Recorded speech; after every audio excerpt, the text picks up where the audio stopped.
एक छोटा सा पॉइंट रेज कर दूं। वक्फ का कोई डॉक्यूमेंट है जो पूरे लैंड पर एक तरह से ओनरशिप की बात की जाती है, कोई डॉक्यूमेंट है? बड़ी मजेदार बात मैं थोड़ा सा बोल दूं अगर अलाउ करें। शाहिद का मस्जिद ने, सर आपकी बात से कुछ नहीं होता है, जो शाहिद का मस्जिद ने एफिडेविट फाइल किया है उसको पढ़ना पड़ेगा। शाहिद का मस्जिद ने क्या एफिडेविट फाइल किया है? शाहिद का मस्जिद ने कहा है 13.37 एकड़ के बाहर है जमीन।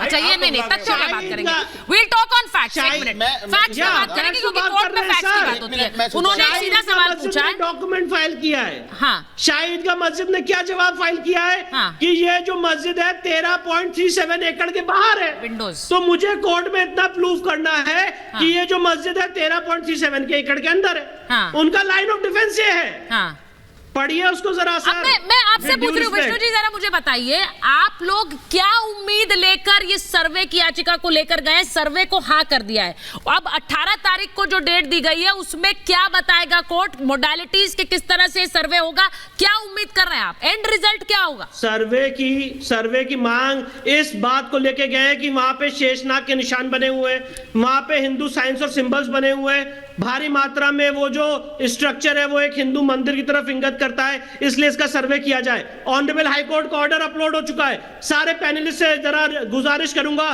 कि उस 30 पन्ने के ऑर्डर को पढ़ें। सारे आपके ऑब्जेक्शंस को कोर्ट ने देखा है और उसके बाद रिजेक्ट किया है। और अब 18 तारीख को मोडालिटीज तय होंगी कि इसमें कितने मेंबर एडवोकेट कमिश्नर का पैनल जाएगा।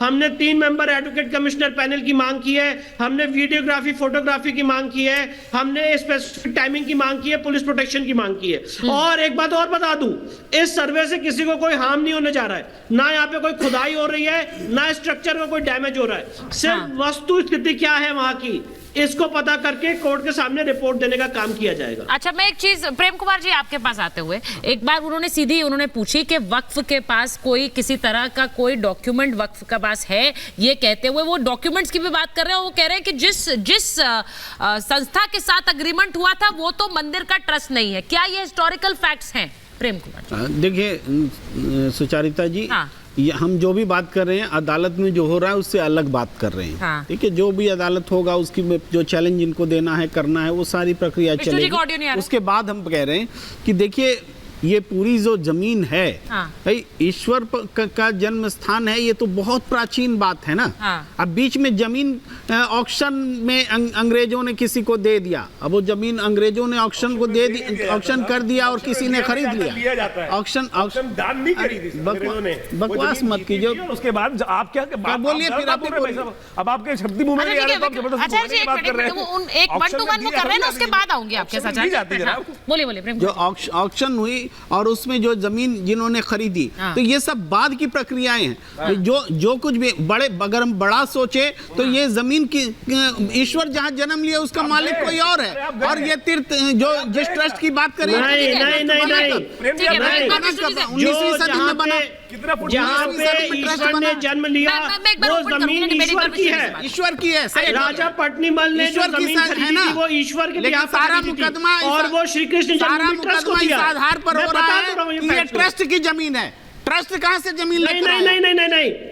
नहीं, आप मेरी बात को समझ नहीं पाए, उसका एक्सप्लेन करता हूं। ये सारा मुकदमा इसलिए हो रहा है कि ये जमीन ईश्वर की है और जो हिंदू लॉ में ट्रस्टी होता है वो शिबायत होता है, जस्ट लाइक अ कस्टोडियन।